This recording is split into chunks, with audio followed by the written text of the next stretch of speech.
মাঝে দশরথ প্রজা দশরথ প্রজারে গহীন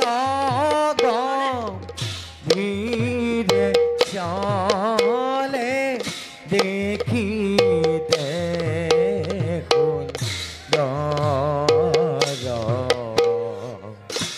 দেখিতে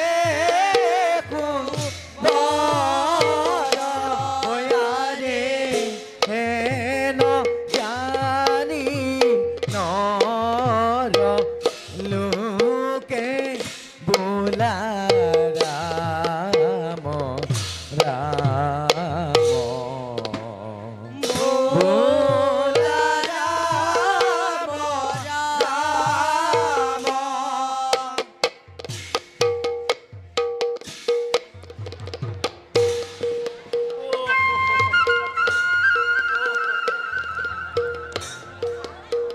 রাম বৰ ভাগৰ লাগিছে খুব পিয়াহো লাগিছে আৰু কঁকালটো ইমানেই বিষাইছে নহয় আৰু ভৰি পিঠকেইটা বিষাইছে ঐ নকবি আৰু কি খাওঁ ঐ পানী অকণমান আছে পানী হয় পানী খাওঁ পানী ৰ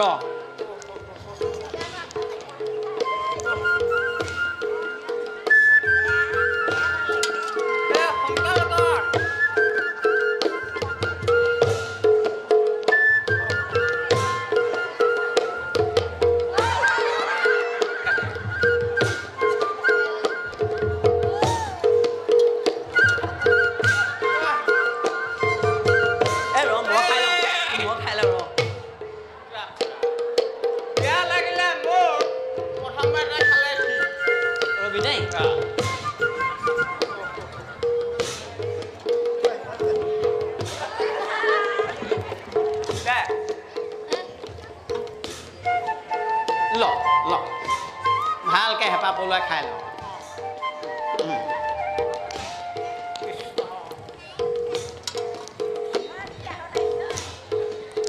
মনবৰ শুনিছনে শুনিছনে মই মানুহজনী আৰু ল'ৰা ছোৱালী পোনাকেইটা যেনে তেনে দিহা এটা লগালি মই লগালো বাৰু এই এতিয়া থকা হ'লে নহয় তেতিয়াবাই জুৱাটো গুচি গ'ল এতিয়া কি হ'ল গম পা নাপাওঁ ঘৰত যি এটা লাম লাখটো আছে তাকে লৈ পশ্চিমত থকা পৰিয়ালটোলৈ গুচি যাওঁগৈ ব'ল মন যাওঁ গাইটি এই তই ঠিকেই কৈছ এই চকুৰ আগতে দিনবোৰ কেনেকে সলনি হৈ গ'ল বুজিছ এই অজ মহাৰাজৰ দিনত এইকণ জেগাতে এই জেগাতে আমি কিমান যে ভোগ কৰিলোঁ হেৰৌ মাছ কাছ গাখীৰ মাখন মাছ বুলি কওঁতে এটা কথা মনত পৰি গ'ল কি পৰিল অযোধ্যাৰ দক্ষিণ পাৰে যে গয়া ডুবি পুখুৰী হাঁহ চৰা পুখুৰী অযোধ্যাত কলা খোৱা হয় কি মাছ ধৰিছিলো মনত আছেনে এই ইমান ডাঙৰ ডাঙৰ শ'ল মাছ যে ধৰিছিলো ইমান ডাঙৰ শ'ল মাছ নহয় এইটো হাত থাকি গ'ল দেখি গ'ল বুজিছনে এই বহুত ধৰিলো তাৰপিছত এই এতিয়া আমি মাছ ধৰা কথাটো বাদ দিওঁ এই আমাৰ ৰাজ্যত যিখিনি ঘটি আছে তাতোতো আৰু এটা কথা মনত পৰিছে নহয় এইখন ৰাজ্যতে আৰু কি ভোগ কৰিছিলো জানো এই যে নদীৰ ঘাটলৈ পানী আনিবলৈ যোৱা সেই পাঁচজনী মাজৰে সেই চম্পাৱতীৰ লগত কম লীলা খেলা কৰিলে বেয়া মানুহ দেই কেনেকে বেয়া কেনেকে বেয়া আচ্ছা মোৰ কথাটো তই জানই অ জানো তোন কৈ দেচোন অ জানো কেলে তই অ এই কিবা কিবি কৰি থাকোঁতে অ। মই গছৰ তলত আঁৰ লৈ চাই থকা মোৰ মনত আছে নহয় ঐ এইবোৰ বাদ দে কি হৈছে জান কি? এই সকলোবোৰ যিমানবোৰ ঘটিছে অ। চব ৰজা দশৰথৰ কাৰণেই ঘটিছে হয়তো আকৌ।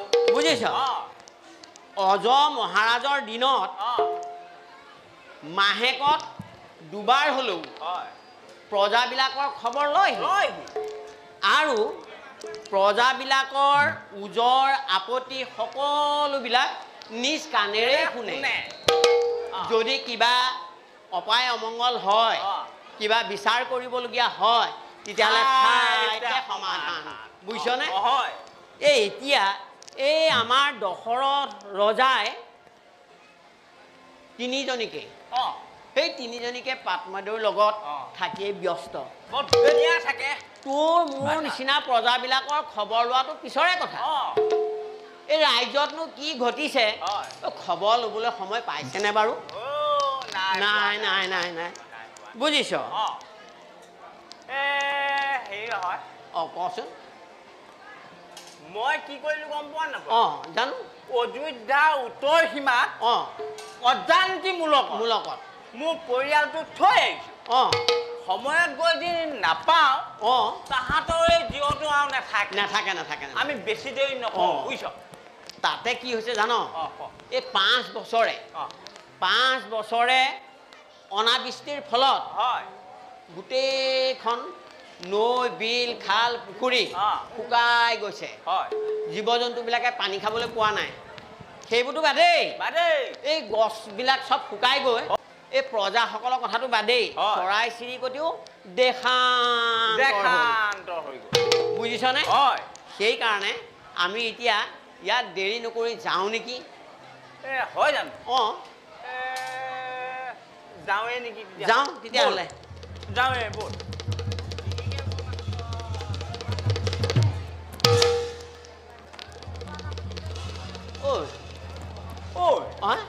কথা এটা সুধো অঁ সোধ সঁচা কথা কবি অঁ কম কেলে নকম এই নহয় অঁ তোৰ বাৰু কিমান হ'লগৈ বাৰু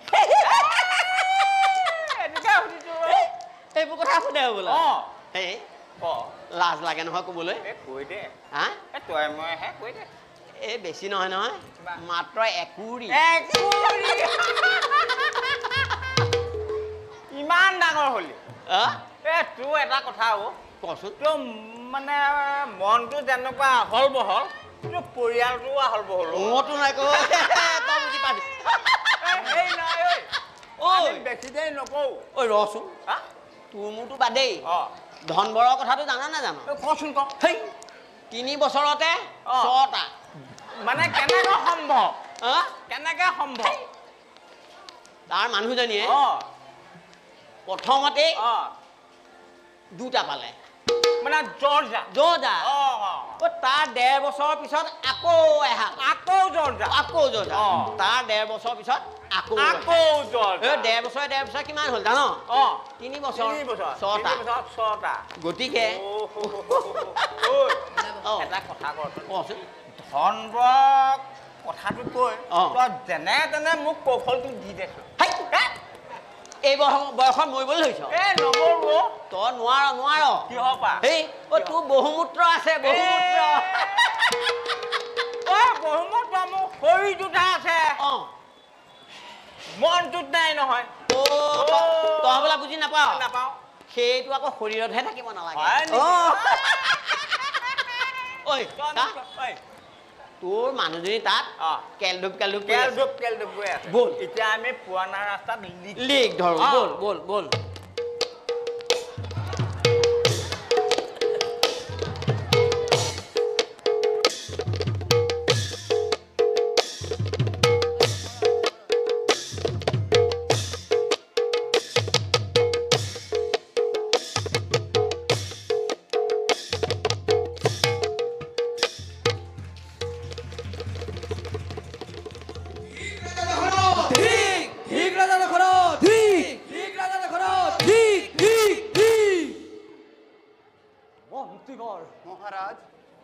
শুনিছে নহয় সকলোৱে দিছে মোক ধিক্কাৰ শুনক শুনক মন্ত্ৰীবৰ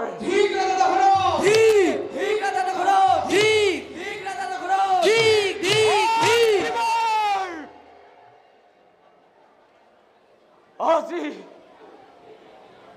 আজি আকাশে কয় বতাহে কয়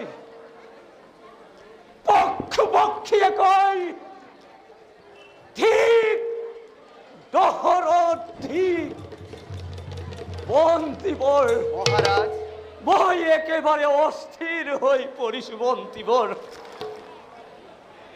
মই একেবাৰে অস্থিৰ হৈ পৰিছো ক্ষান্ত হোক মহাৰাজ ক্ষান্ত হোক এয়া মাত্ৰ আপোনাৰ মনৰ ভ্ৰম সূৰ্যোদয়ৰ পৰা সূৰ্য অস্তলৈ অনাহাৰে অনিদ্ৰাৰে যাত্ৰাৰ বাবে আপোনাৰ এই অৱস্থা মহাৰাজ গতিকে বলক ঘূৰি যাওঁ ৰাজকাৰেঙে বিশ্ৰামে আনি দিব পূৰ্ণৰ প্ৰাণ সজ্জীৱতা মহাৰাজ বিশ্ৰাম হয় মহাৰাজ মন্ত্ৰীবৰ মহাৰাজ বিশ্ৰাম কৰি কৰি বিষয়ত মাত্ৰ হৈ ঠেলি দিলো প্ৰজাগণক মৃত্যুৰ মুখলৈ মহাৰাজ এইবাৰ সৰ্বসতৰ্কময় আৰু এনে ভুল কেতিয়াও নকৰোঁ মন্ত্ৰীবৰ মহাৰাজ এতিক্ষণেই মই যাত্ৰা কৰিম অমৰাৱতীপুৰে হয় মহাৰাজ আৰু মোৰ অবৰ্তমানত আপুনি প্ৰজাগণক ভালদৰে পালন কৰিব দেখিব কৰ্তব্যৰ কেতিয়াও অৱহেলা নকৰিব আদেশ শিৰোধাৰ্য মহাৰাজ যাওক যাওক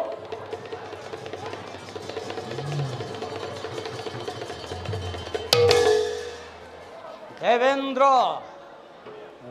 অহংকাৰৰ উচ্চ শিখৰৰ পৰা ধূলিসাৎ হ'বলৈ আৰু তোমাৰ বেছি পৰ নাই গৈ আছে এই দখৰত তোমাক তোমাৰ গৰ্ব শূন্য কৰিবৰ বাবে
স্বৰ্গৰ ৰাণী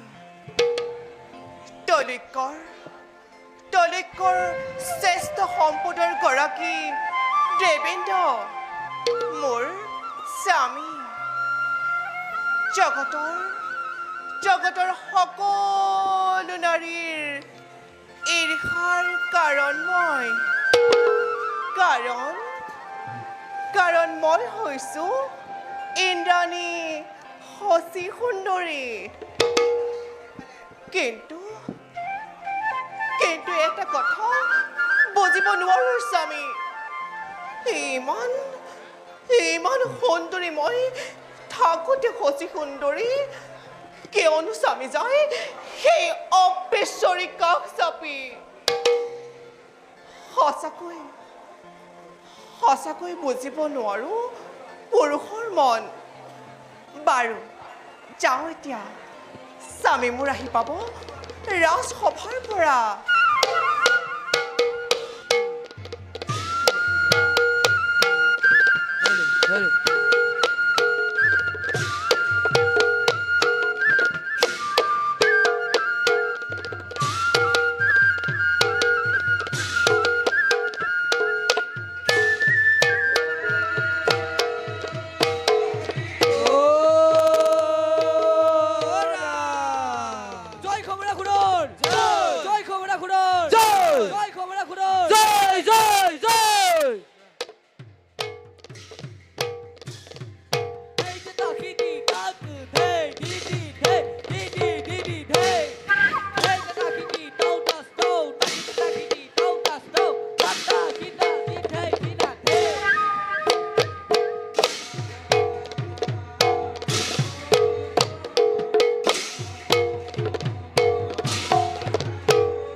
অধিষ্ঠিত হোৱা দিন ধৰি আজি পৰ্যন্ত নাপালো মই মনৰ শান্তি এই কপটীয়া ইন্দ্ৰই কপট চালনাৰে অম্ৰৱতীকে হস্তগত কৰি বঞ্চিত কৰিছে দৈত্যক স্বৰ্গ সুখৰ পৰা যুগে কৰা বঞ্চনাৰ নলও যদি প্ৰতিশোধ যুক্তি হ'ব জানো ৰাজ সিংহাসনত বহ দৈত্যৰ ৰৌৰসে জন্মিলো আমি দৈত্যৰ কুলত সেয়েহে নিজ অদম কুলুদ্ধ বুলি চিৰকাল ঘৃণাই আমাক সেই কাপুৰুষ দেৱতা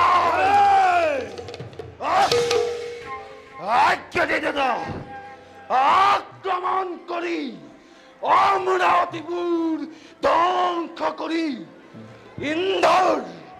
ইন্দ্ৰত্ব দেখুৱাও দানৱৰ শক্তি কিমান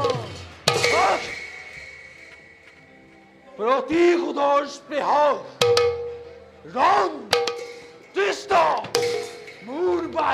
গণে গণে এতিয়া মানে দাদা অমরাবতী করু আক্রমণ হুয়া ভাই দাদা বিনা প্রস্তুতিরে আমি করু যদি স্বর্গ আক্রমণ বিপর্যয় ও ভাই বিপর্যয় মিলিব আমার সৌভাগ্যত সেয়ে যোৱা তুমি প্ৰশিক্ষিত কৰা তথ্যখনক ভীষণ সমৰৰ বাবে আৰু ময়ো যাওঁ শিৱ আৰাধনাৰ হেতু মহাদেৱক কঠোৰ তপস্যাৰে তুষ্ট কৰি মনোমত বৰ মই লাভ কৰি লওঁ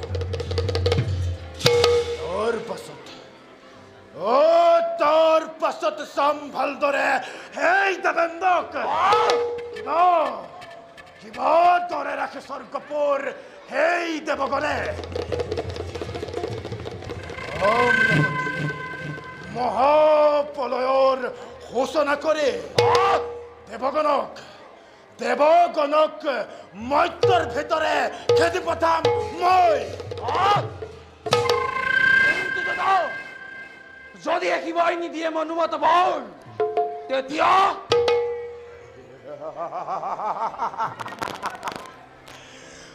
আছে তথৈব ভক্ত এই ব্ৰহ্মাণ্ডৰ ভিতৰে আছে যত শৈব ভক্ত এই ব্ৰহ্মাণ্ডৰ ভিতৰে সকলোকে ধৰি আনি জ্বলন্ত অগ্নিত মই তাৰ পাছতো যদি মহাদেৱ নহয় সন্তুষ্ট তেতিয়া স্বয়ং ব্ৰহ্মা বিষ্ণু শিৱ তিনিওকে ধৰি আনি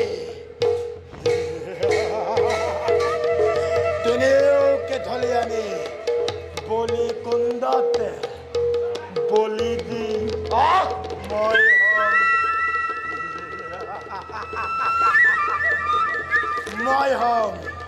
মই হম জগতৰ ঈশ্বৰ মই হম জগতৰ ঈশ্বৰ উত্তম দাদা অতি উত্তম জানো আমি ভালদৰে ভক্তিতে তুষ্ট হয় ভংগুৱা শংকৰ সেয়েহে যোৱা তুমি শিৱৰ আৰাধনাৰ হেতু আৰু ময়ো যাওঁ নিজ কৰ্তব্যত অগ্ৰসৰ কালিলৈ প্ৰভাৱত যাত্ৰা কৰিম আমি শিৱৰ আৰাধনাৰ হেতু এতিয়া কোৱা তুমিও হৰ হৰ মহাদেৱ হৰ হৰ মহাদেৱ হৰ হৰ মহাদেৱ হৰ হৰ মহাদেৱ হৰ হৰ মহাদেৱ হৰ হৰ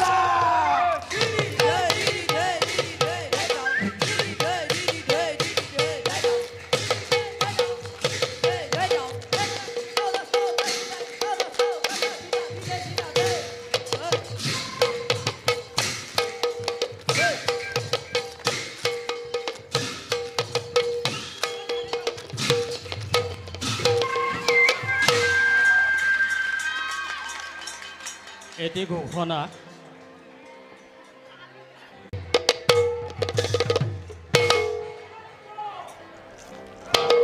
কোন তুমি প্ৰৱেশ কৰি এনে উচ্চ স্বৰে ভংগ কৰিছা তুমি এই দেৱতাৰ শান্তি আৰু দেৱৰাজৰ প্ৰমুখ কক্ষ প্ৰৱেশৰ অনুমতি কোনে দিলা তোমাক আজি উচিত শাস্তি পাবা তুমি এই দিকপালৰ হাতত দিকপাল বেশ পৰাস্ত নকৰি পলম প্ৰথমে তোমাক পৰাস্ত কৰি তাৰ পাছত সন্মুখীন হম দেৱেন্দ্ৰ বেশ বেশ তেন্তে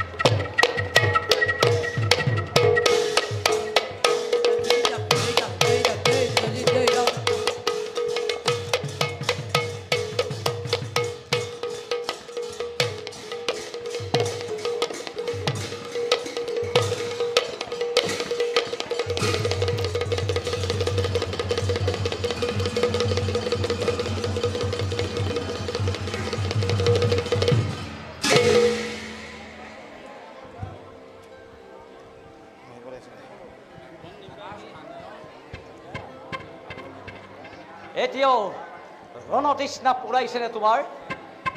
কৰা যুদ্ধ পুনৰবাৰ, দেখো তোমাৰ বলৰ বিক্ৰম।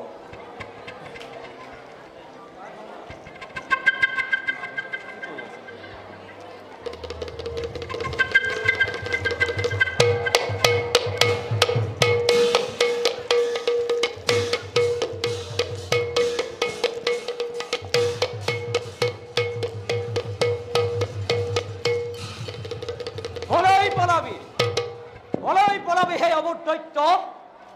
চা, এই শব্দবেদী বান প্ৰয়োগ কৰিলো, পাৰ যদি আত্মৰক্ষা কৰ। শব্দবেদী বান? এই তিনিটা ৰাজা দখৰত শান্ত হওক, মহাৰাজ শান্ত হওক। আমি দিকপাল দেৱেন্দ্ৰৰ সেৱক। উঠা দেৱ, আৰু তুমি কবাগৈ দেৱেন্দ্ৰ, অযোধ্যাৰ প্ৰতি এই দখৰত ৰৈ আছে তেওঁ সাক্ষাতৰ বাবে। যোৱা, বিলম্ব নকৰিবা। অৱশ্যে জনাম আপোনাৰ আগমনৰ বাৰ্তা। আপুনি খন্তেক অপেক্ষা কৰক সৌ দেৱতাৰ অতিথিশালত। দেখিবা এই দশৰথক যাতে ধৈৰ্যচ্যুত নকৰায়।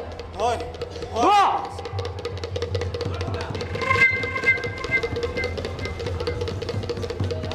নাটক গুৰুত্ব দিবি, পুৰস্কাৰক নহয়। যাওঁ। নহ'লে এই দশৰথ নামৰ এক প্ৰচণ্ড ধুমুহাই ধ্বংস কৰিব এই স্বৰ্গপুৰ। যাওঁ, মই অতি সোনকালেই যাওঁ।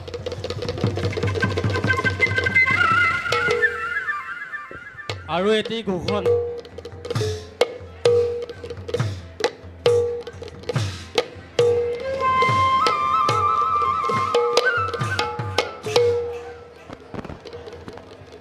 ৰাজকাৰ্যৰ নৈমিত্তিক ব্যস্ততাৰ হেতু দেৱৰাজ অৱসন্ন আদি। সেয়েহে উপভোগ কৰি অপেশ্বৰীৰ অনুপম নৃত্য গীত প্ৰাণ সজীৱতা আনো ভাগৰুৱা মনত।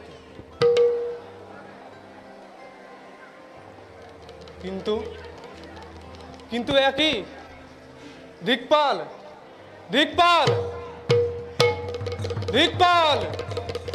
প্ৰণাম দেৱৰাজ। এয়া কি হৈছে দিকপাল? দেৱৰাজ, মূৰ্খৰ দৰে আচৰণ নকৰিবা দিকপাল। অপৰাহ্ন বেলা আহি হল উপস্থিত, আৰু তেনেস্থলত প্ৰমোদ কক্ষত গন্ধৰ্ব গণৰ সমে ঐদ্যবী নৰ্তকীগণৰ নাই দেখা দেখি তুমি হেন দিকপাল থাকোতে সেৱক মোৰ সিহঁতৰ ইমান সাহ হল কেনেকৈ? দেৱৰাজক উপেক্ষিলে অপেশ্বৰাগণে। দেৱৰাজ, তেওঁলোকৰ নাই অপৰাধ। আপোনাৰ মনোৰঞ্জনৰ হেতু ব্যৱস্থা আগমিলে সেই ৰাজা দশৰথ নিপতি প্ৰধান। বৰ্তমান তেওঁ অপেক্ষাৰত সৌ দেৱতাৰ অতিথিশালত। নাই দিকপাল, নাই।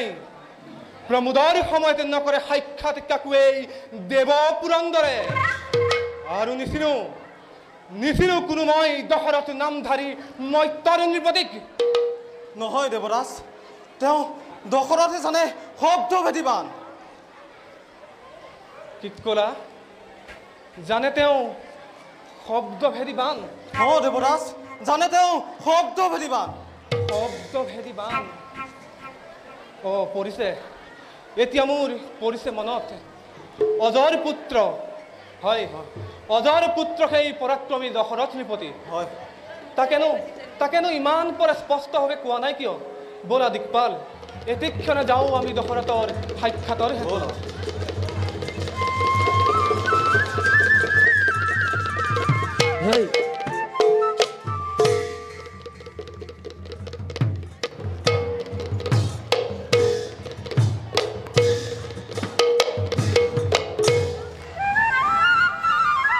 স্বৰ্গৰ অতিথিশালত থাকি ভোগ বিলাসৰ লালসা এই দশৰথৰ। মোক লাগে সমস্যাৰ সমাধান।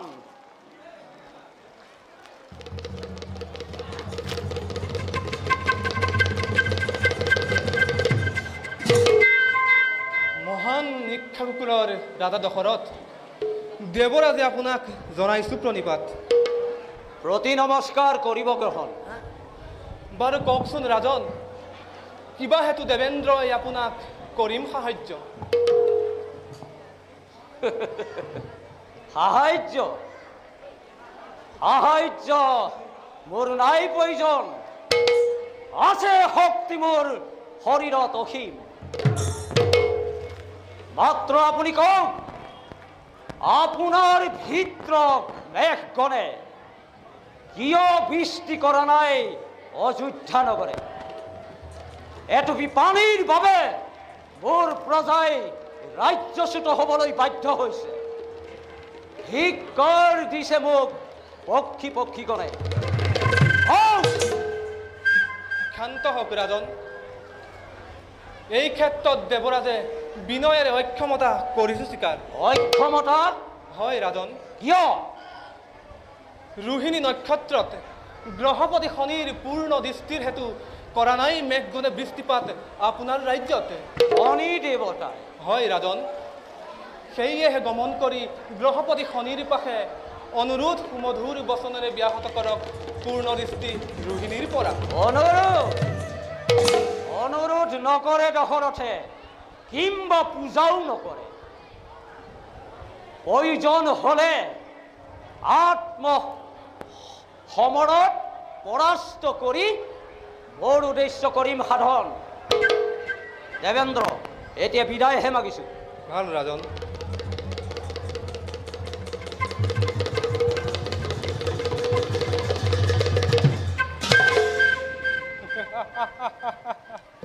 যা যা হেৰৌ অহংকাৰী উদ্ধত ৰাজন।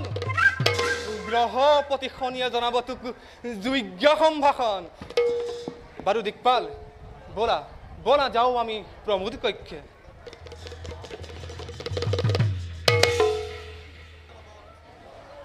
আনন্দ লভিব পাৰিব জানো সেই অপেশ্বৰীৰ নৃত্য গীতত? দিকপাল, হয়, যথাৰ্থতে প্ৰকাশিলা মোৰ মনৰ ভাৱনা। হয় মহাৰাজ। ব'লা ব'লা, সুমধুৰ সুৰাৰো তুমি কৰিবা ব্যৱস্থা। ব'লক মহাৰাজ।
য'তেই পৰে এই গ্ৰহপতি শনিৰ দৃষ্টি, ততেই মাৰি মৰক অকাল দুৰ্ভিক্ষ।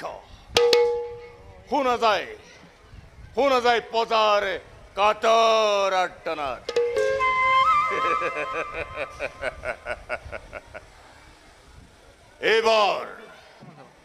এইবাৰ দৃষ্টি মোৰ ৰোহিণী নক্ষত্ৰত। সেয়েহে বৃষ্টিপাত হোৱা নাই অযোধ্যা ৰাজ্যত। অহংকাৰী উদ্ধত ৰাজা দশৰথ, যিদিনালৈকে তই শনিৰ পাশত নকৰিবি পূজা, সেই পৰ্যন্ত তোৰ ৰাজ্যত কাহানিও নহ'ব বৃষ্টিপাত। কোন হেৰো মদমত্তি ৰাজা দশৰথ, তোক আৰু তোৰ এই প্ৰজাগণক ইমানেই যন্ত্ৰণা ভোগাম যেতিয়ালৈকে তই শনিৰ চৰণত নিদিবি পূজা।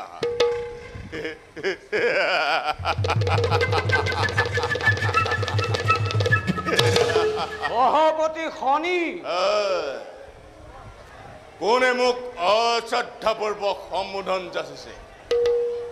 সন্মান থকা হলে শতবাৰ গীতাঞ্জলি কৰিলেহেঁতেন এই দশৰথে। ৰাজা দশৰথ, কিয় আহিলা আজি শনিৰ পাশে? আত্মপৰিচয় দিবলৈ। আত্মপৰিচয় বা কি প্ৰয়োজন? প্ৰজাৰ কল্যাণৰ বাবে এই দশৰথ কিমান ভয়ংকৰ হ'ব পাৰে তাক প্ৰমাণ দিবলৈ। তুমি মোক ভীতি প্ৰদৰ্শন কৰিছে ৰাজন? ভীতি প্ৰদৰ্শন নহয়, তুমি কোৱা ৰোহিণীৰ পৰা তোমাৰ পূৰ্ণ দৃষ্টি কেতিয়া ব্যাহত কৰিবা? এয়া গহপতিৰ নিজ ইচ্ছাৰ কথা। যোৱা ৰাজন, আঁতৰি যোৱা। সমস্যাৰ সমাধান নেপালে প্ৰত্যাৱৰ্তন অসম্ভৱ এই দশৰথ। বেছ তেন্তে ৰাজন, এই শনিৰ কুপদৃষ্টিত পৰি তই ভস্মীভূত।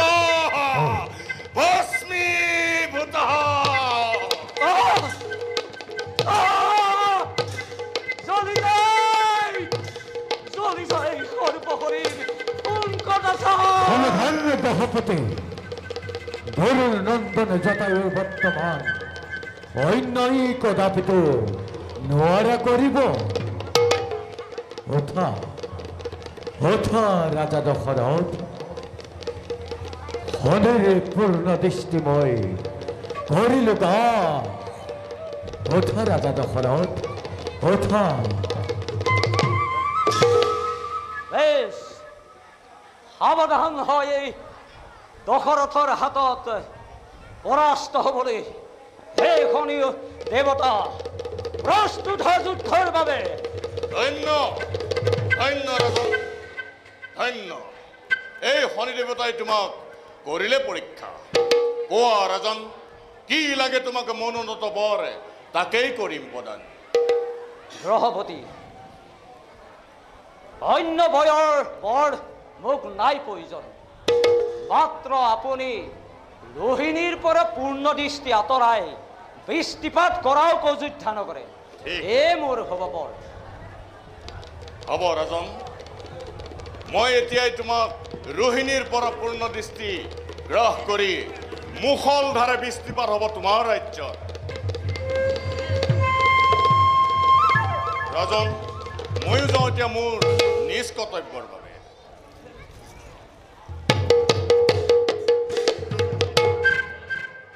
হে দেৱ, পক্ষী ৰূপে আহি আমাৰ প্ৰাণ ৰক্ষা কৰিলে আপুনি। দিয়কচোন সত্য পৰিচয়। শৈত্যবংশী ৰাজা দশৰথ, নাম মোৰ জটায়ু, গৰুৰ নন্দন, জ্যেষ্ঠ ভাই সম্পত্তি পৰীক্ষিত ৰাজা, বিষ্ণু চিন্তি পালি আছো মই, পক্ষী কৌলে সকলো প্ৰজা। তুমি এই তেন্তে সেই বিনতাৰ নাতি। তোমাৰ পিতৃয়ে বিষ্ণুৰ বাহন ৰূপে সুখ্যাতি ৰাখিছে এই ধৰাত। এতএবে আজিৰ পৰা তুমি মই পৰম বন্ধুত্বৰে বান্ধ খাই এই বন্ধুত্ব স্থায়িত্ব কৰোঁ। আহা হে পক্ষী, আলিংগন কৰোঁ আমি দুয়ো। অতি আনন্দ, অতি আনন্দৰ কথা ৰাজা দশৰথ। আমি দুয়ো আজি কৰিলো আলিংগন। ব'লা যাওঁ, এতিয়া আমি কৰোগৈ খন্তেক বিশ্ৰাম। ব'লা ৰাজা।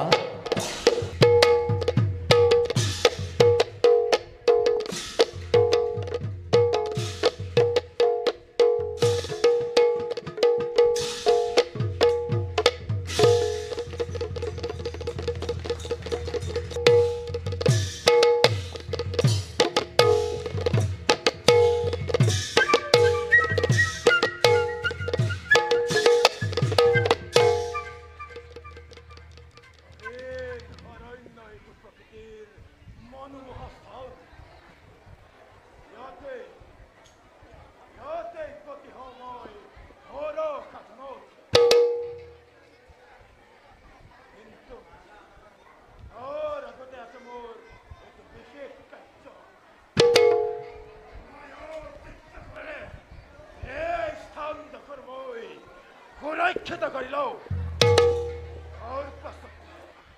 তাৰ পাছত চাওক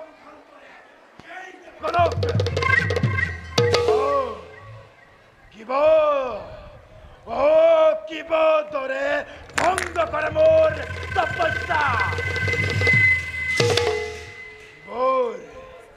শিৱৰ বাহিৰে নোৱাৰে কৰিব এই স্থানত কোনো প্ৰৱেশ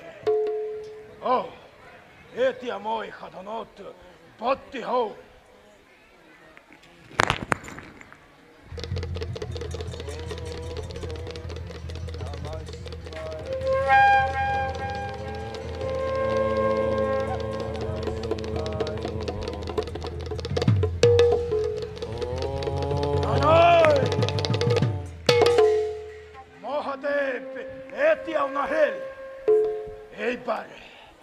এইবাৰ মই একপদে কৰোঁ স্মৰণ কর্পূর গৌরম করুণাবতারম সংসারাচারম ও জগন্না হরানা সদা বসন্তম হৃদয় রবীন্দ্রে ভবামি সহিতম নমামি ওম নমঃ শিবায় নমঃ শিবায় নমঃ শিবায় নমঃ শিবায় শান্ত হুয়া বৎস শান্ত হুয়া প্ৰণাম সন্তুষ্ট ভোলানাথ তোমাৰ তপস্যাত প্ৰভু অধম ভক্তৰ সেৱা গ্ৰহণ কৰক উঠা বৎস উঠা কিবা হেতু আৰাধনা কৰিলা এই শিৱশংকৰক প্ৰভু ভক্ত যদি এই আপোনাৰ সম্বৰাসুৰ তেনেহলে অমৰত্ব বন মুখ প্ৰদান কৰি কৃতাৰ্থ কৰক জন্মিলে মৃত্যু অনিবাৰ্য সেয়ে অমৰ বৰ নহয় কাৰ প্ৰাপ্য কোৱা কোৱা অন্য বৰ আছে কিবা তোমাৰ অভিলাষ তেনেহলে প্ৰভু দিয়ক দিয়ক মোক এনেবোৰ হওঁ যাতে মই তৈলোক্য বিজয় আৰু তথাস্তু হবা তুমি তৈলোক্যৰ বিজয় যক্ষ ৰক্ষ দেৱতা দানৱেও নোৱাৰে তোমাক পৰাজয় কৰিব কিন্তু কোনো হৰিভক্তৰ সমে হয় যদি তোমাৰ ৰণ জানিবা মৃত্যু তোমাৰ অনিবাৰ্য যোৱা ধৰ্মমতে কৰাগৈ প্ৰজাগণৰ শাসন ময়ো যাওঁ কৈলাসপুৰে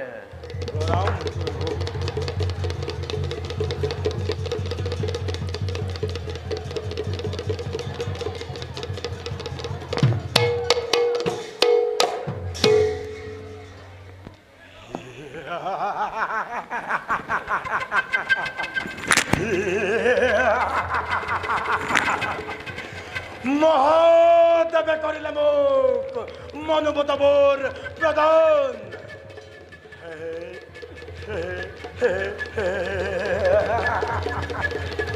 এতিয়া চাম ভালদৰে এই দেৱেন্দ্ৰক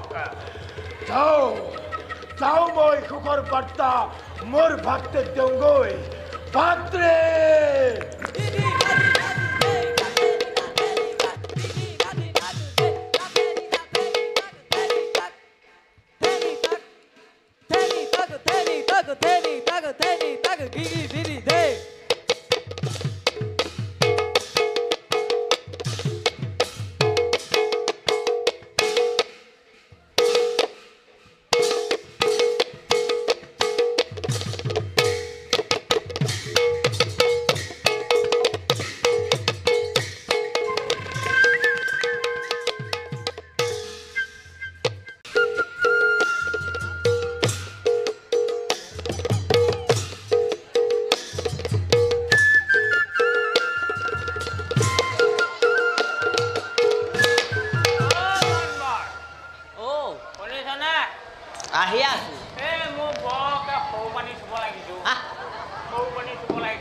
অকণমান কওঁ নেকি মই ঐ ঐ এই এই এই এই উঠ উঠ উঠ দেখা নাই হৌ মানুহবোৰ তোৰ লাজ নালাগে নেকি এই অকণমান আগলৈ গৈ ঐ নদী পাৰতে কৰিবি ব'ল হা সৰু পানী লাগিলে ৰাখি থ'ব নাপায় হেই। বেমাৰ হয় বুজিছ হয় কথাটো হয় বেছি দেৰিহে নাপায় হয় অলপ সময়ত পায় গতিকে সৌ তাত কৰিবি ব'ল ব'ল কথাটো মই মানিছোঁ বাৰু অঁ ব'ল হেৰি নহয় অঁ আজি ইয়াত অঁ কাইলৈ তাত অঁ কিমানো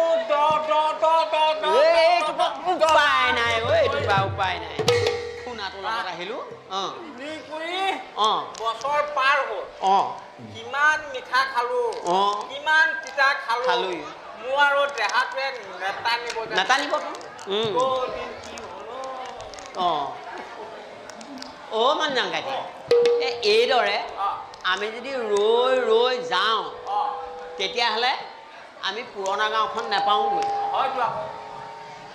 এই সিহঁতে আমাৰ মাটি বাৰীবোৰ চব দখল কৰিলে বুজিছ এই অযোধ্যাত বৰষুণ হোৱাৰ পৰাই কি হৈছে জাননে এই হৈছে মইছে উপচি পৰিছে ৰাজ্যখন দেখিবলৈ ধুনীয়া হৈ পৰিছে গতিকে আমাৰ নিচিনা এই ভগনীয়া প্ৰজাবোৰ আকৌ ৰাজ্যলৈ উভতিব লাগিছে বুজিছ অঁ হেৰি নহয় অঁ কওকচোন ৰজা দশৰথক কিন্তু মানিছোঁ মানিছোঁ অঁ হয় হয় অঁ অমৰাৱতীলৈ গৈ অঁ ইন্দ্ৰকো বোলে বৰষুণ দিয়াবলৈ সৈমান কৰা অঁ হয়তো কম কথা নাই বাৰু অঁ হা অঁ এতিয়া এই দশৰথক আমি ইয়াৰ পৰাই প্ৰণাম জনাইছোঁ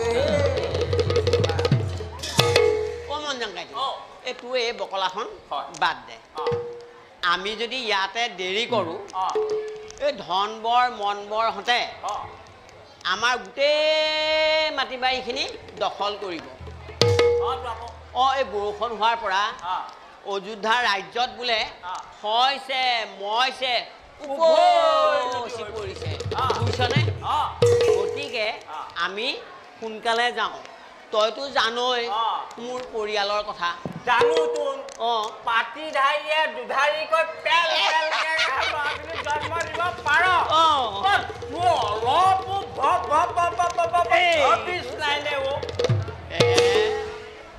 যি হ'ল হ'ল আমি ইয়াৰ পৰা এতিয়া যাওঁগে ব'ল বুজিছ আমি পুৰণা পত্ৰত আমি লিখ ধৰোঁ অঁ লিখ ধৰোঁ ব'ল লিখ ধৰোঁ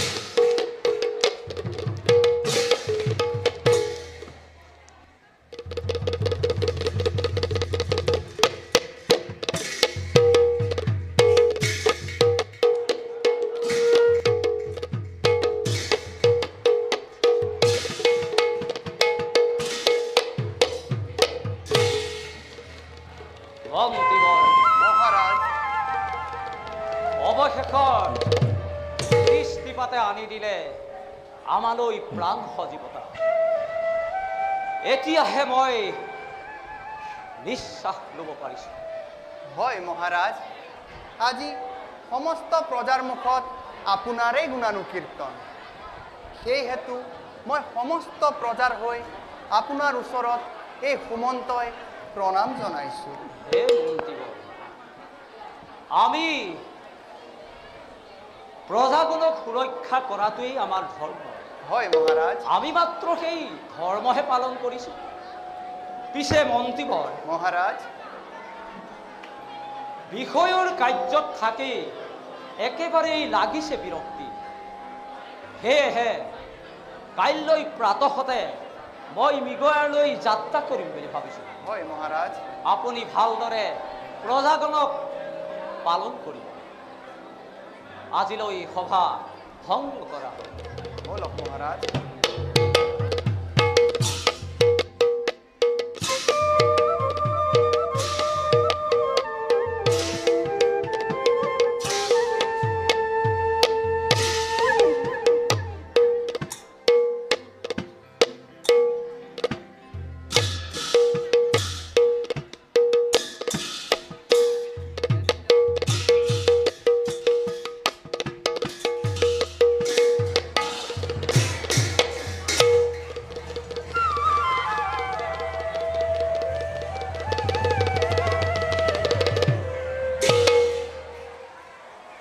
বাচ্চা সিন্ধু পিতা তইনো এই অন্ধ পিতা মাতাৰ কাৰণে আৰুনো কিমান কষ্ট কৰিবি অ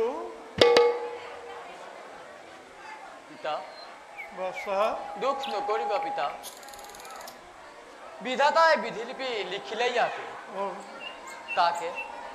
তাকে আজি বিধাতাৰ দান বুলি গ্ৰহণ কৰা বিনা প্ৰতিবাদে এয়া পিঠাটাৰ দান নহয় বাচা বিধাতাৰ দান নহয় এয়া পিঠাটাৰ দান নহয় এয়া আমাৰ নিষ্কৰ্মফল বাচা নুবুজিলো আই সকলো ব্যক্ত কৰি দূৰ কৰাই মোৰ মনৰ অশান্তি কোন বাচ্চা পিতা বহু দিনৰ আগতে আমাৰ আশ্ৰমলৈ আহিছিল মহামুনি ত্ৰিজেতা হয় বাচ্চা এই মুনিৰ আগমনৰ কথা জানিব পাৰি আমি দুয়ো পিতা মাতাই তেওঁ চৰণ সেৱা জনাবৰ বাবে গৈছিলো তেওঁ সমীপে তাৰ পিছত চৰণ সেৱা জনোৱাৰ আগতে দেখিলো তেওঁ কুৎসিত পদ যুগল ঘৃণাত আমাৰ দুয়ো চকু মুঠ খাই গ'ল আৰু এই মুনিয়ে আশীৰ্বাদ দি বিদায় মাগিলে আশ্ৰমৰ পৰা তাৰ পিছত এই যে বিদায় মাগি গুচি গ'ল আমিও চিৰ জীৱনৰ বাবে অন্ধ হৈ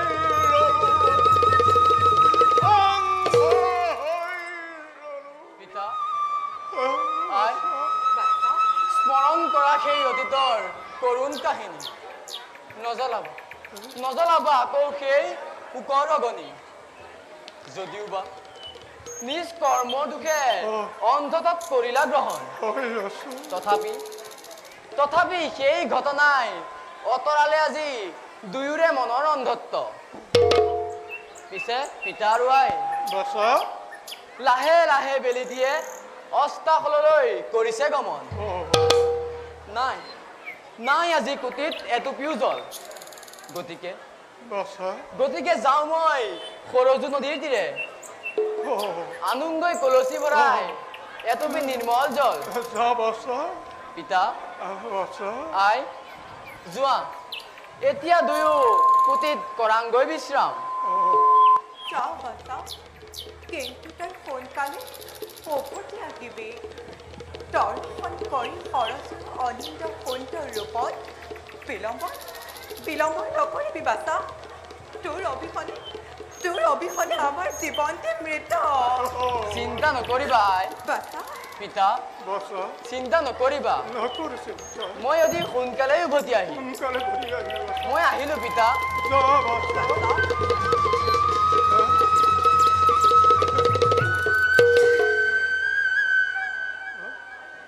পিতা আই মই নথকাৰ অৱস্থাত যাতে দুয়ো কুটিৰ পৰা অলপো বাহিৰলৈ নোযোৱা যোৱা এতিয়া দুয়ো কৰাংগৈ বিশ্ৰাম মই আহিলো পিতা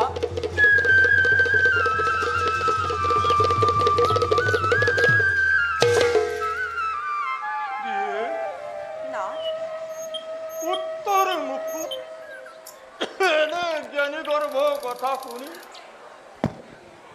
মই বিচলিত হৈ যাওঁ কেতিয়াবা বিস্মিত হৈ ভাবো মনে মনে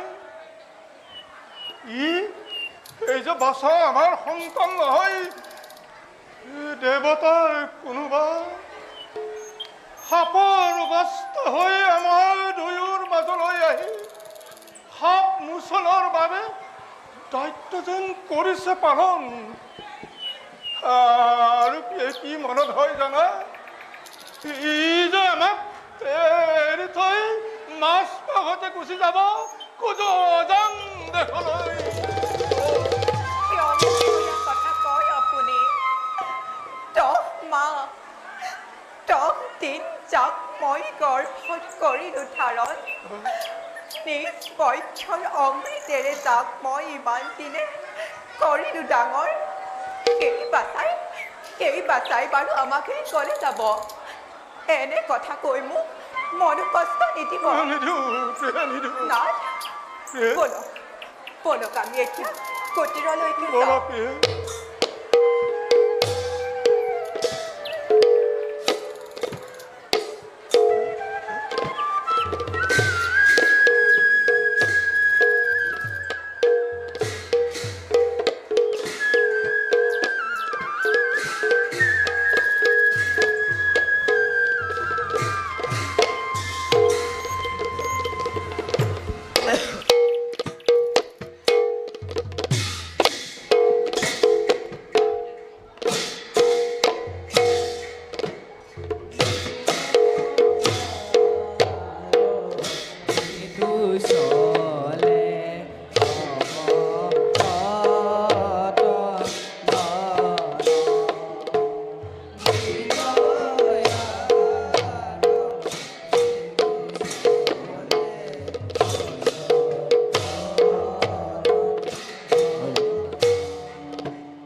কৰি আহি উপস্থিত হলোহি এই সৰজুৰ তীৰে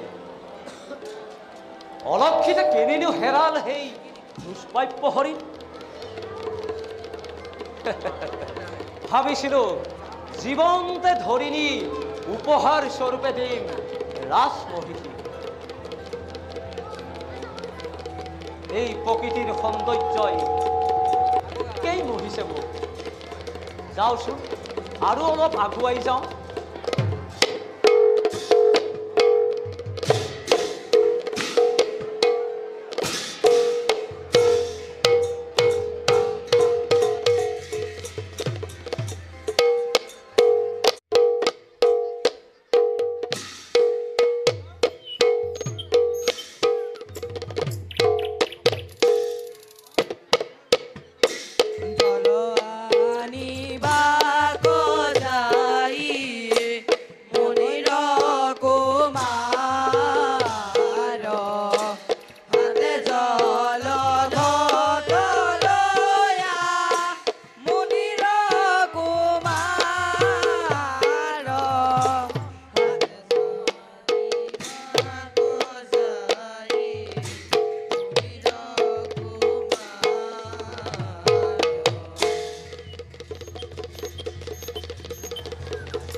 কি যে সুন্দৰ মনোমোহা দৃশ্য যাওঁ যাওঁ আৰু অলপ আগুৱাই যাওঁ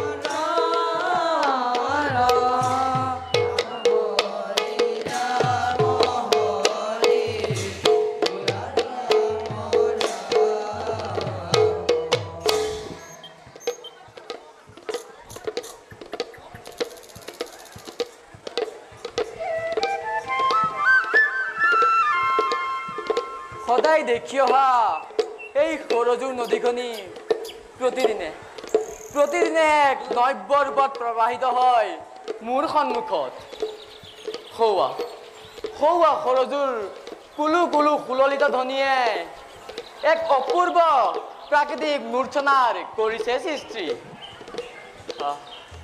আহা কি যে মনোৰম সৃষ্টি সৌৱা নদীৰ দৰিয়লিত কণ কণ বালিমাহী চৰাইবোৰে বলুকাত অপূৰ্ব ভাস্কৰ্য কৰিছে চিত্ৰিত।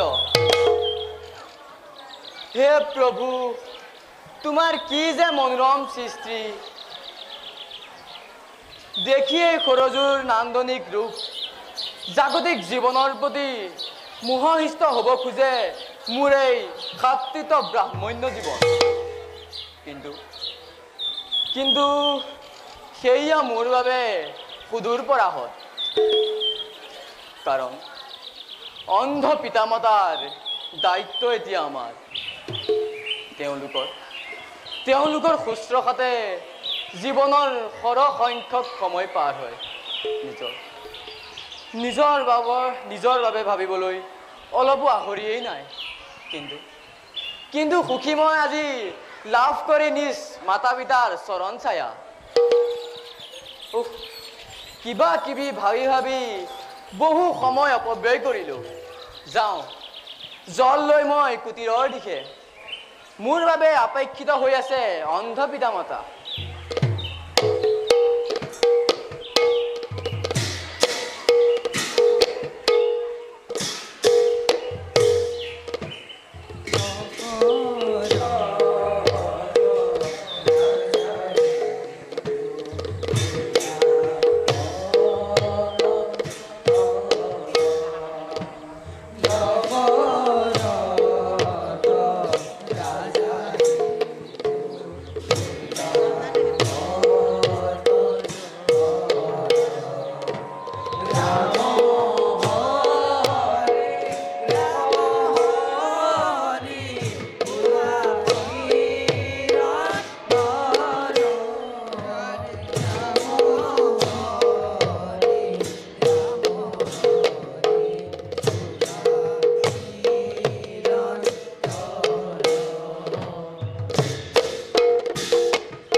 আহি উপস্থিত হলোহি এই সৰজুৰ তীৰত।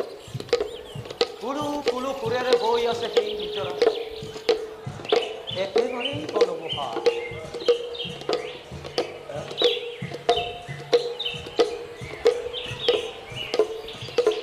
সেয়া কিহৰ শব্দ?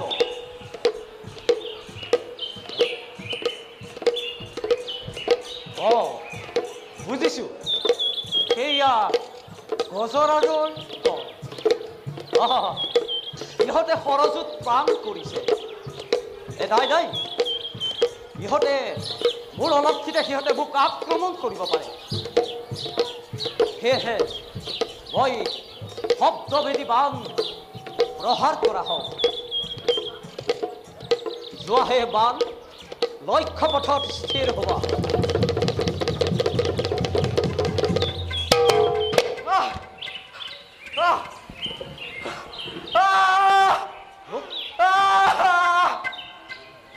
পিতা!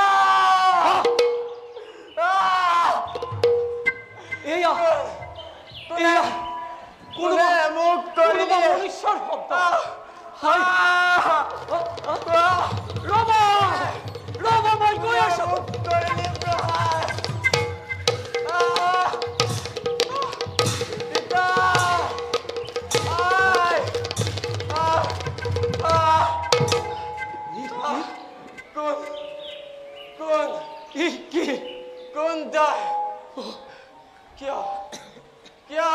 হে কুমাৰ,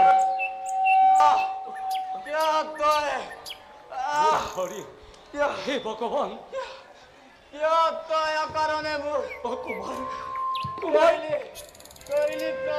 কুমাৰ মই ৰজা দশৰথ। মই নেজানিহে এনে কাৰ্য কৰিলো।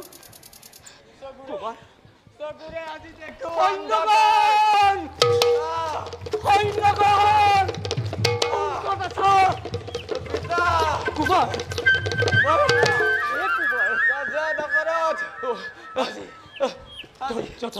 আজি তুমি অপবৈ ঘটালা ৰাজন।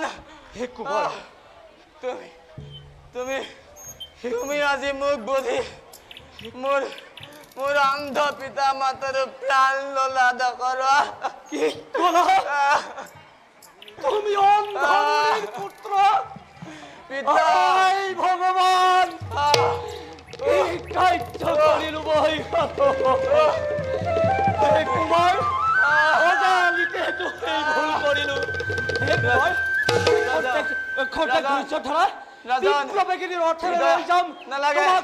নালাগে ৰাজন মোৰ হৃদয় কৰ কাহা ৰাজা ৰবা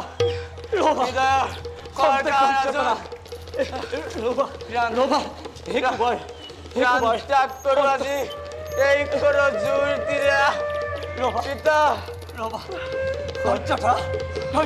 কৰ কাহা ৰাজন পিতা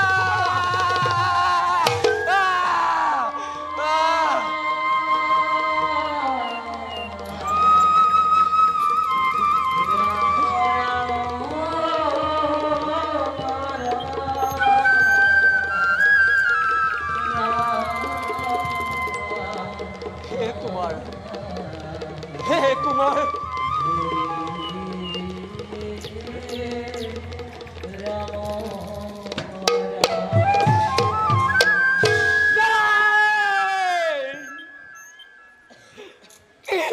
কার্য করিল সাধন আজি অন্ধমুনির পুত্রক বধ করি তিনিও ব্রহ্মবধি খাপে লিপ্ত হল মই হায় হায় হে ভগবান তুমি মোৰ কপালত ইয়াকেই লিখিলানে কি কৰো মই কি কৰো প্ৰভু মই নাই ভাবি লাভ নাই যি ভাগ্যত লিখা আছে সেয়ে হ'ব তথাপি লৈ যাওঁ পুত্ৰক পিতৃৰ সমীপে বিলম্বৰ নাই প্ৰয়োজন হে দশৰথ প্ৰস্তুত তই ব্ৰহ্মবধি অভিশাপৰ বাবে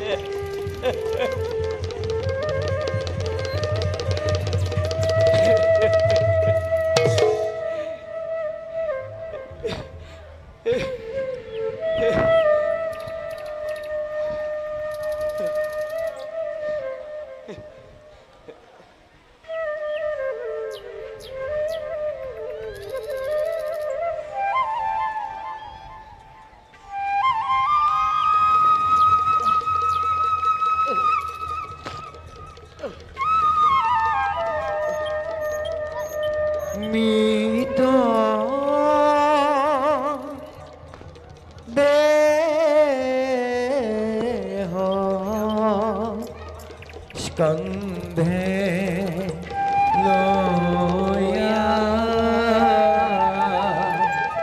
दशरथ राजा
ইমান পলম কৰিছে কিয় অন্য দিনতো নঘটে তাৰ ইমান বিলম্বৰ হৈছে নেকি না হৈছে নেকি পাছৰ কিবা অঘটন না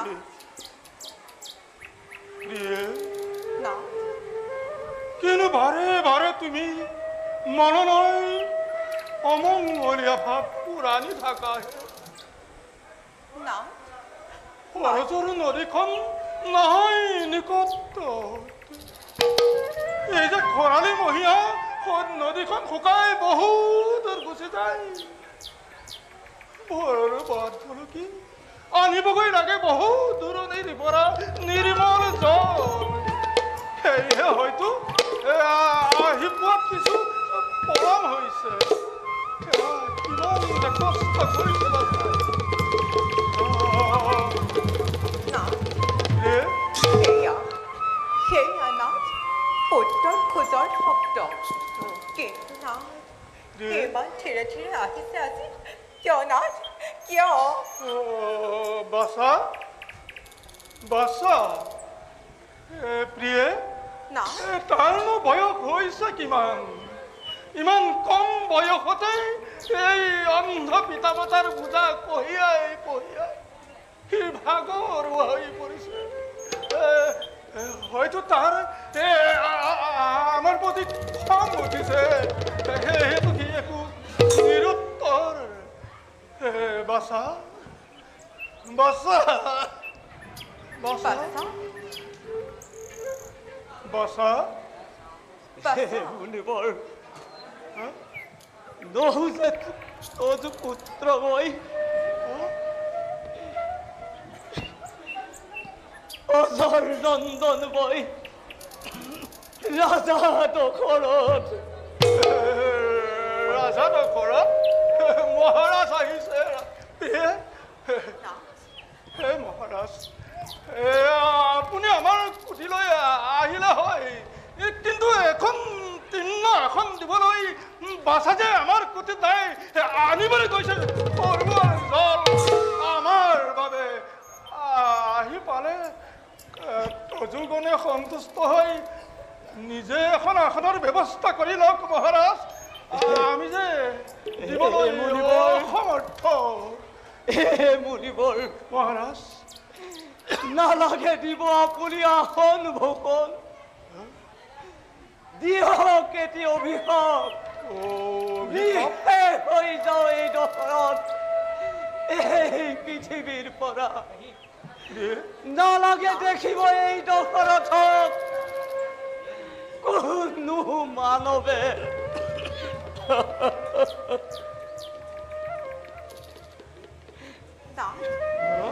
পুত্ৰৰ মুখৰ পৰা শুনিব পাৰিছো অদ্য পিত্ৰ অপুত্ৰ দশৰথৰ বিপত্তি সেইবাবে হয়তো না শোকত কাতোৰ হৈ পুত্ৰ লাভৰ কিবা উপায় হেতু পঢ়িলেহি আমাৰ আশ্ৰমে না পুত্ৰ লাভৰ কিবা উপায়টো তেওঁ কৃতাৰ্থ কৰক নাথ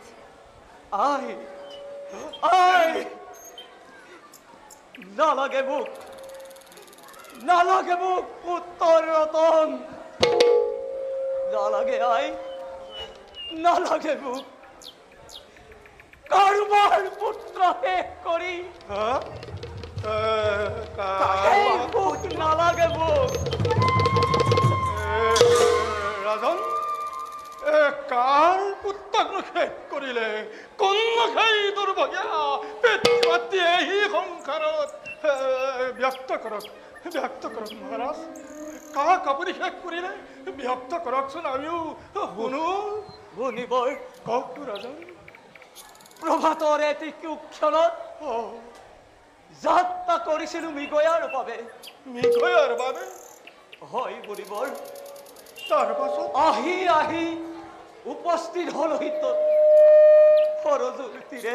সৰজুৰ তীৰে হয় বুলিবৰ আমাৰো বাছতো গৈছে সৰোবৰ তীৰে জল আনিবলৈ নহয় জানো প্ৰিয়ে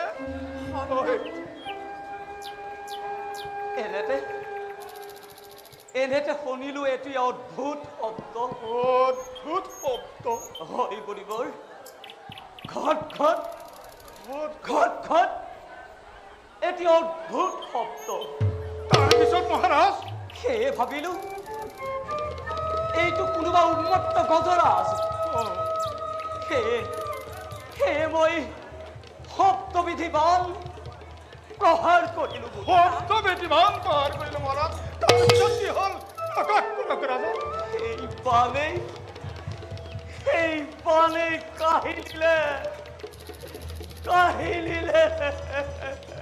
প্ৰকাশ কৰক মহাৰাজ কি কৰিলে তাৰপিছত কাক কাহি দিলে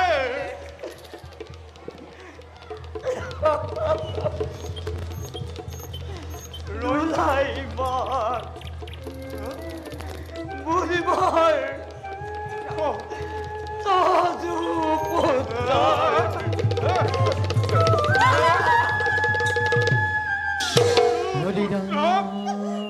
তাৰ মানে আপুনি আমাৰ জীৱনৰ একমাত্ৰ সাৰথি স্বৰূপ পুত্ৰক হত্যা কৰিলে মহাৰাজ কত আছে আমাৰ বাচা লৈ বলক তোৰ ভাবিলে মহাৰাজ লৈ বলক মোক পুত্ৰৰ ভাবিলে বাচা কত মহাৰাজ আমাৰ বাচা কত লৈ বলক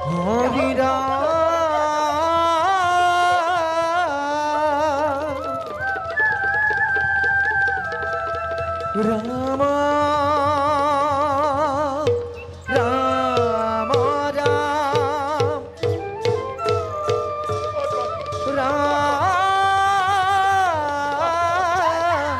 ৰাম ৰাম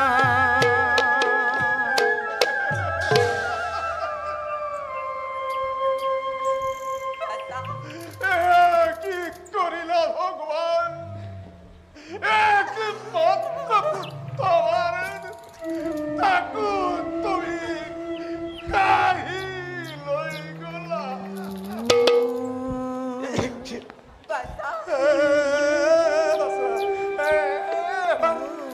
এবাৰ পিতা বুলি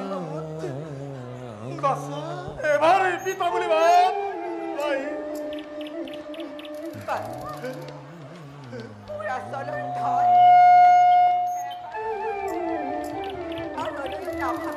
মাতৃৰ কথা তোৰ অবিহনে আমাৰ কি হ'ব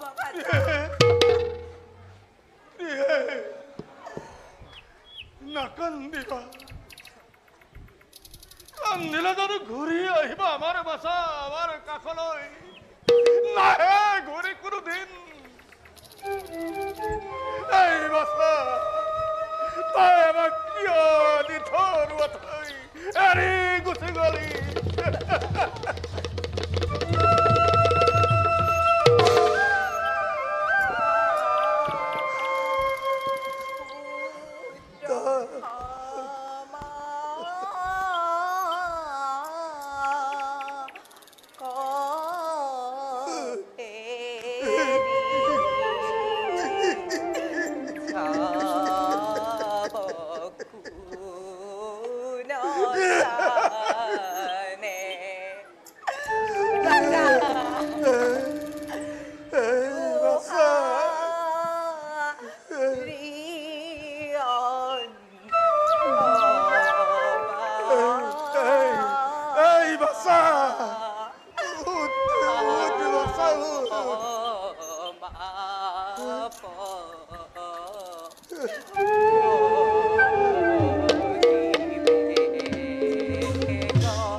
প্ৰতিক্ৰিয়া নাই।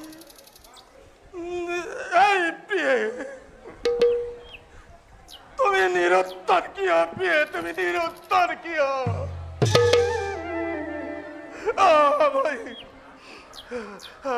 মই বুজি পালো পিয়ে, মই বুজি পালো।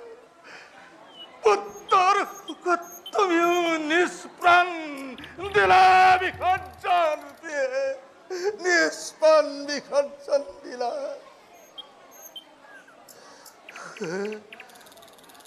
সোণেৰ দখৰত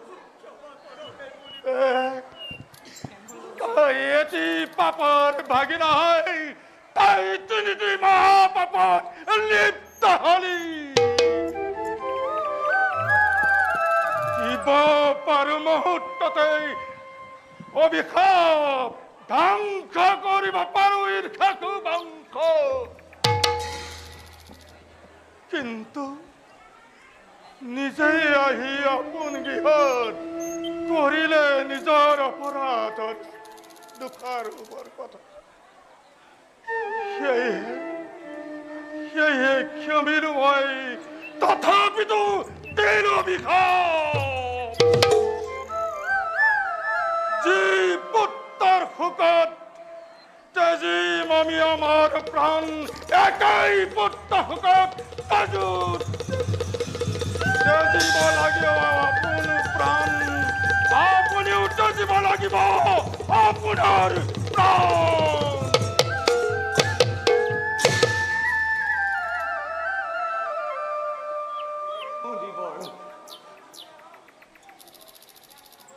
এইটো অভিশাপ যে মোৰ বাবে,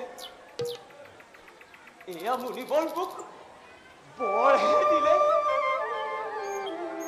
কাৰণ ঐক্য পৰিমিত অপুত্ৰ আমি, যাই যে কোনো সন্তান আমাৰ। ৰাজা, জানো মই ভালদৰে অপুত্ৰ গাভৰি, কিন্তু অন্তৰ্দৃষ্টিৰে নেদেখো আপুনি নহয় অপুত্ৰক বুলি। শুনা ৰাজা, সশৃংখল মুৰি নিমন্ত্ৰণ জনাই কৰক মহাযজ্ঞ ৰাইজন পুত্ৰ লাভাৰ হেতু। দেখাত যদিও সৰু অপাৰ মহিমা, মহাৰাজ আপোনাৰ ঔৰসতে সৃষ্টি হব ৰঘুকুলৰ সমস্ত জন। পৃথিৱীত অন্যায় ধ্বংস কৰি শান্তি কৰিব প্ৰতিষ্ঠা। নালাগে ধনে নালাগে পৰিপূৰ্ণ হব অযোধ্যা নগৰ। নালাগে মুনিবৰ মোক ৰাজ্য সুখ, মাত্ৰ জয় হয় যদি কৃপা মোৰ প্ৰতি, আজীৱন যাতে সেৱা কৰিব পাৰো তজু চৰণত। শুনক ৰাজন, এই দুটি ফল দিলো মই আপোনাক, গ্ৰহণ কৰক আপুনি।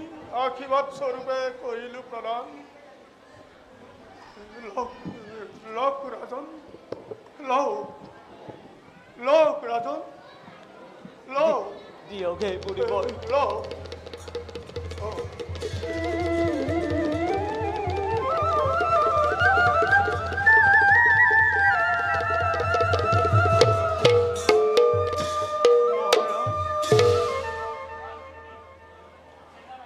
মই যে এতিয়া জীয়াই থকাৰ কোনো প্ৰয়োজনেই নাই। মই জীৱন ত্যাগ কৰাৰ উপযুক্ত সময়। শুনক মহাৰাজ, অন্তিম মুহূৰ্তত জনাইছো এটি অনুৰোধ আপোনাক, ৰাখিবনে বাৰু? অনুৰোধ অনুৰোধ নহয় হে মুনিবৰ, কৰক আদেশ, কৰক আদেশ। শুনক মহাৰাজ, যেবে আমি ইয়াত ত্যাগ কৰিম আপোন শৰীৰ, তাৰ পাছত আমাৰ তিনিও পেট কৰিব। উত্তৰৰূপে আপুনি কৰিব পালন মোৰ আপোনাৰ চৰণত আপোনাৰ চৰণত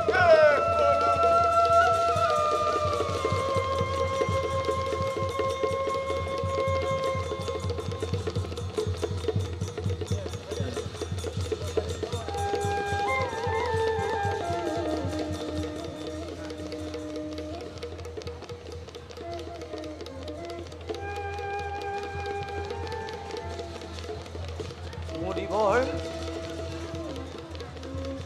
মুড়িবৰ মুড়িবৰ মুড়িবৰ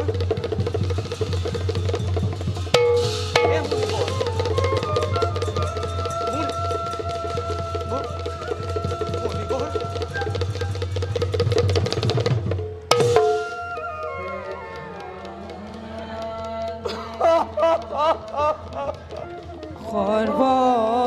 সর্বজন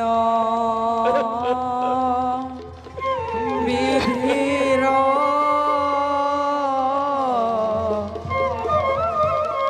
বিধান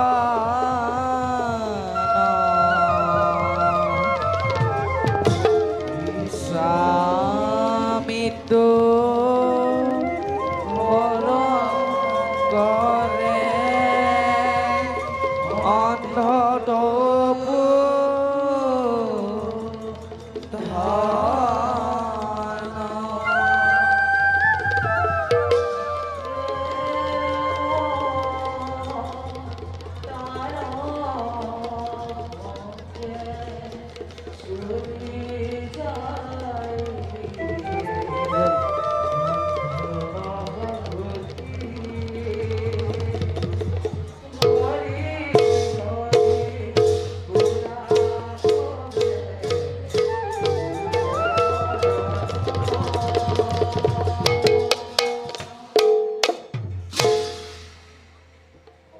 গ'ল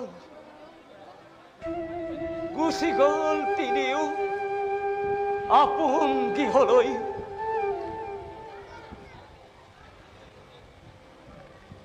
তিনিও ব্ৰহ্মসাপে ব্ৰহ্মবদী সাপত লিপ্ত হৈ আজি দশৰথে কিদৰে কটাব জীৱন দি থৈ গ'ল তথাপিও আকাংক্ষিত বলুমত বৰ হে বিধাতা তুমি আমাৰ কপালে ইয়াকেই লিখিলানে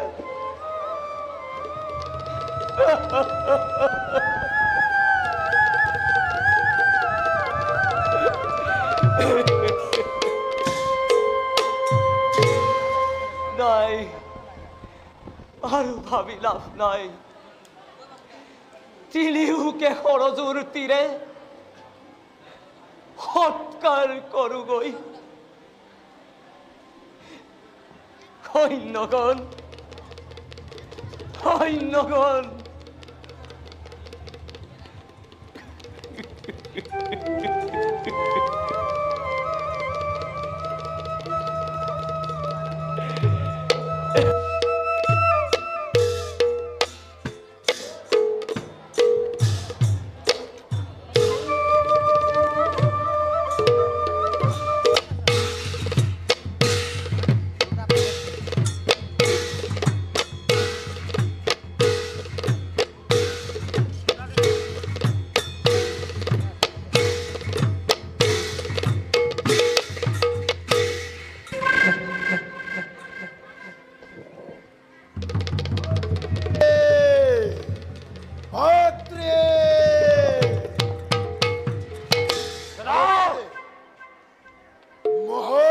প্ৰজনিলে মোক মনোমত বৰ সঁচা দাদা লাভ কৰিলা তুমি মনোমত বৰ নহলে কি ৰক্ষা পাব সেই ভঙুৱা শংকৰে আজি মই অজয় এই তল্লুকৰ ভিতৰে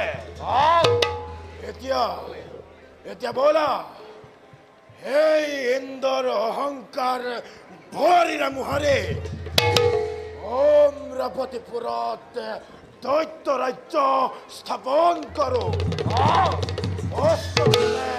দৈত্য বাহিনী বিশাল সমৰৰ বাবে। হয় দাদা, আপেক্ষিছো মাত্ৰ তোমাৰ দেশৰ বাবে। দৈত্য সেনাগণে জয় ধ্বনি কৰি ঘনে ঘনে কপাই তুলিছে আজি আকাশ বতাহ। এয়ে শুনা দাদা, দৈত্যৰ জয় ধ্বনি। জয় দৈত্যৰাজ সম্ৰাসুৰৰ, জয় দৈত্যৰাজ সম্ৰাসুৰৰ, জয় দৈত্যৰাজ সম্ৰাসুৰৰ, জয় জয় জয়। উত্তম, অতি উত্তম। এতিয়া বলা যুদ্ধ যাত্ৰা কৰো এতিক্ষণে দেৱপুৰলৈ। পুনৰ কৰা জয়ধ্বনি তৈলোক্য কপাই।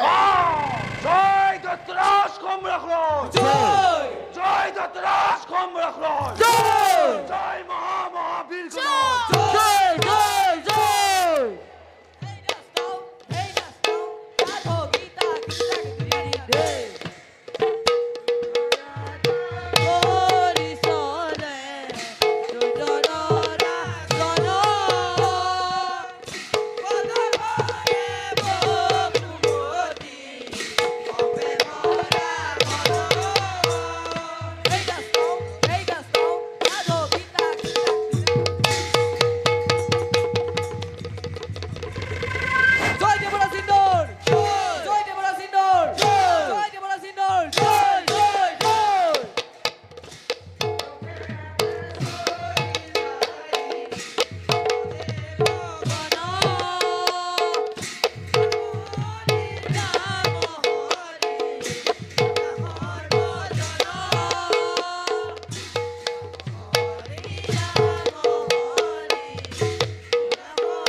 তোমাৰ সন্মুখত দিয়ে কালন্তকজম উপস্থিত। হেৰা সম্ৰাসুৰ, মৃত্যু পৰি দেৱৰাজে তোমাক জনাইছো স্বাগতম।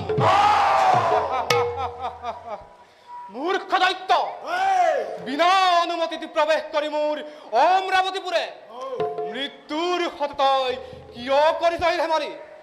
নাজানো নেকি এই ব্ৰজপাণি ইন্দ্ৰৰ প্ৰতাপৰ কথা?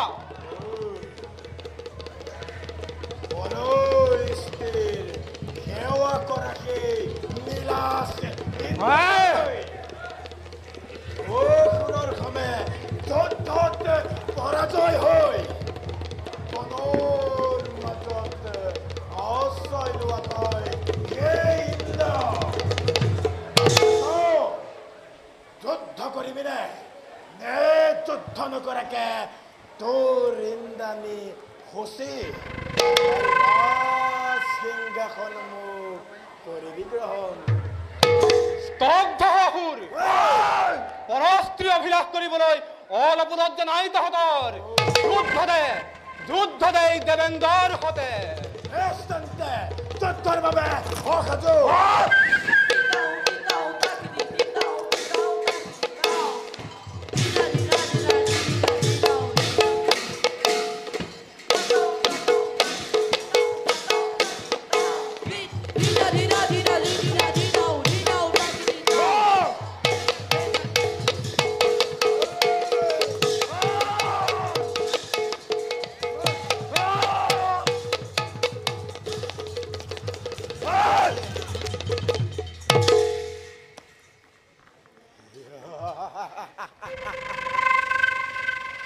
বলল ইন্দ্ৰ, যাওঁ মই এতিয়া ইন্দ্ৰাণী সচিৰ পাশে। এই পৰমা সুন্দৰীক হৰণ কৰি কৰি লওঁ মোৰ পত্নী হস্তি।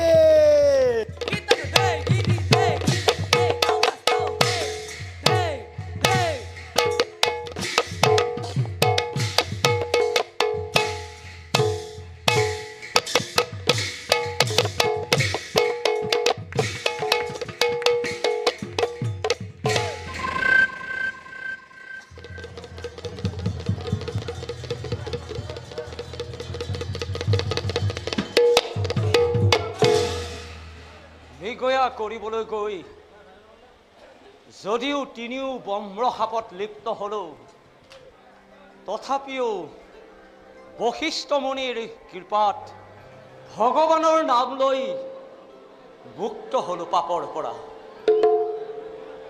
প্ৰতি ক্ষণতেই দেখোন বিপদৰ অন্ত নপৰে।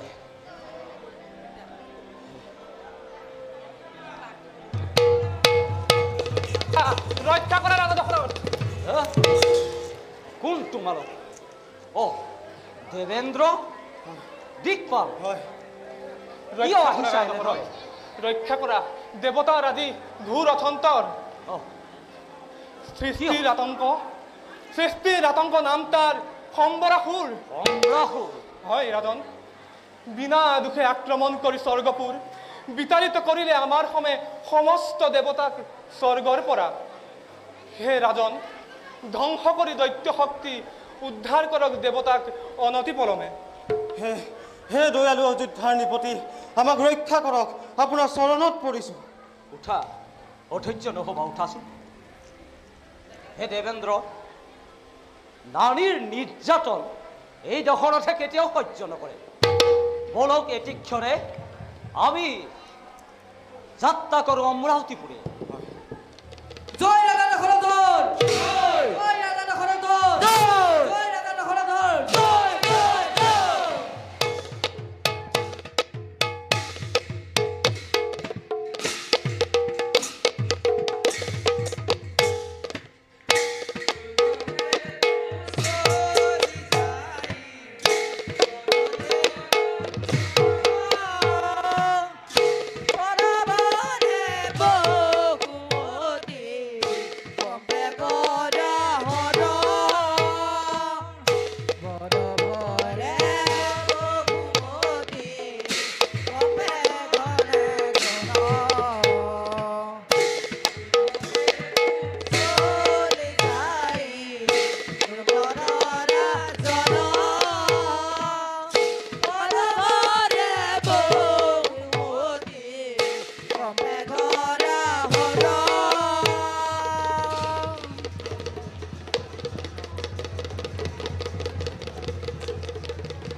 চোৱাচোন, তোমাৰ সন্মুখত আজি এই প্ৰতাপী ৰাজন।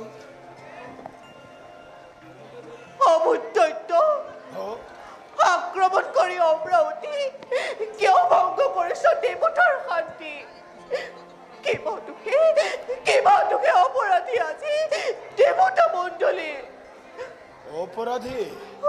অপৰাধী নোহোৱা তুমি, অপৰাধী মাথো সেই দেবেন্দ্ৰ অমৰাৱতীকে হস্তগত কৰি যেনেদৰে দৈত্যকোষৰ পৰা বঞ্চিত কৰিছিল,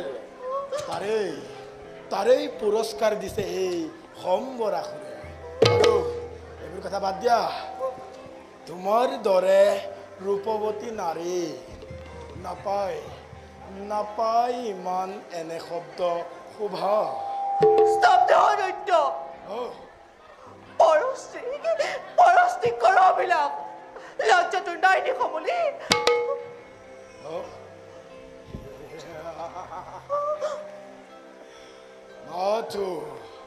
মাথো দিয়া তুমি মোক এটি আলিঙ্গ অনাৰ্য দৈত্য হয় ইচ্ছা কৰত হয় ইন্দ্ৰনীক সচিব পাবলৈ চেচি তোৰ সেই পপীয়া মুখত মই শতবাৰ গৰ্বনাঘাত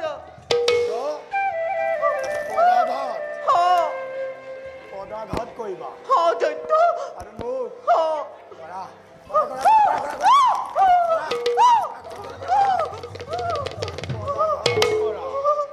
Oye, উপেশ্বৰী কৰা পদাঘাত কৰা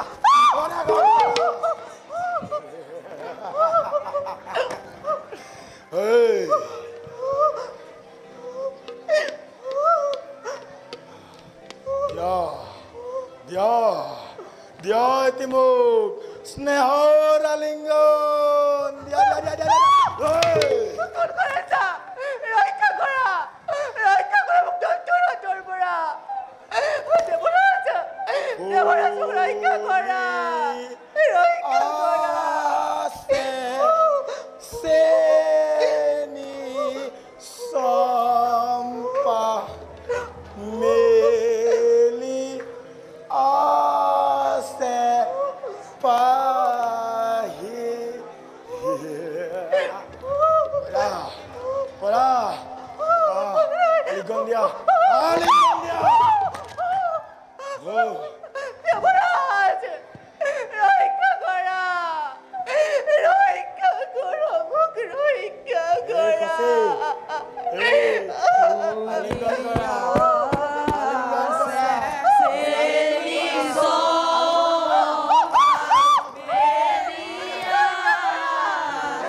নহলে পাবি তই মোৰ এই অস্ত্ৰৰ আঘাত অদ্যপিও নিচিনিলি তই এই ৰাজা দশৰথ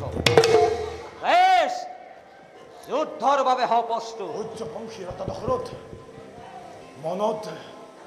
মনত পৰিছে মোৰ সেই মহাদেৱৰ কথা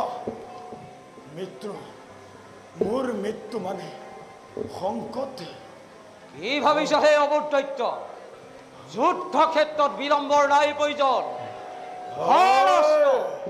নকৰিবি পলম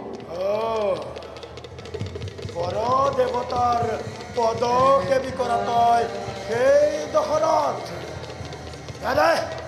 বেছ তেন্তে যুদ্ধৰ বাবে সাজু হ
এই সপ্তভেদী বাণ জুৰিলো ধনুত পাৰ যদি আত্মৰক্ষা কৰ যোৱা হে বাণ লক্ষ্য পথত স্থিৰ হোৱা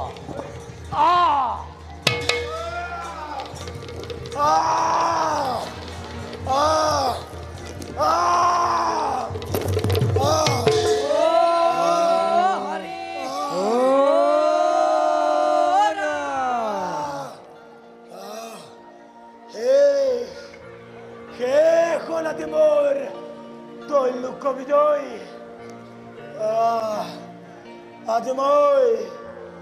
Adimoy, ô bị khóc tê.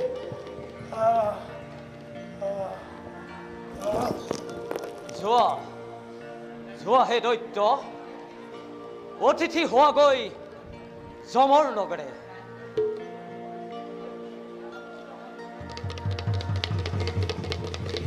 ধন্য ৰাজন ধন্য তুমি অযোধ্যা ৰাজন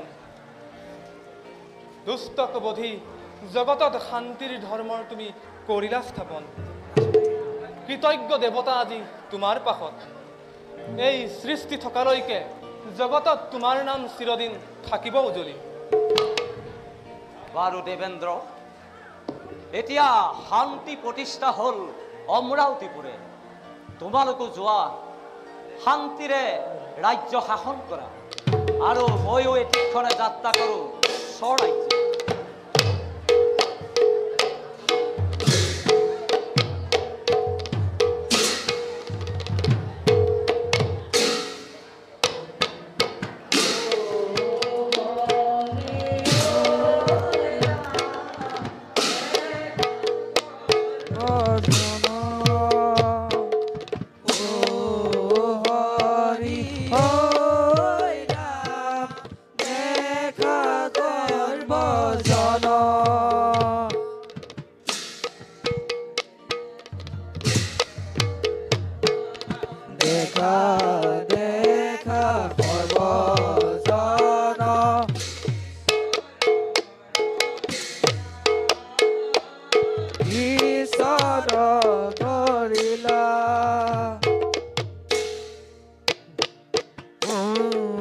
হৰি ঐ ৰাম হেন যা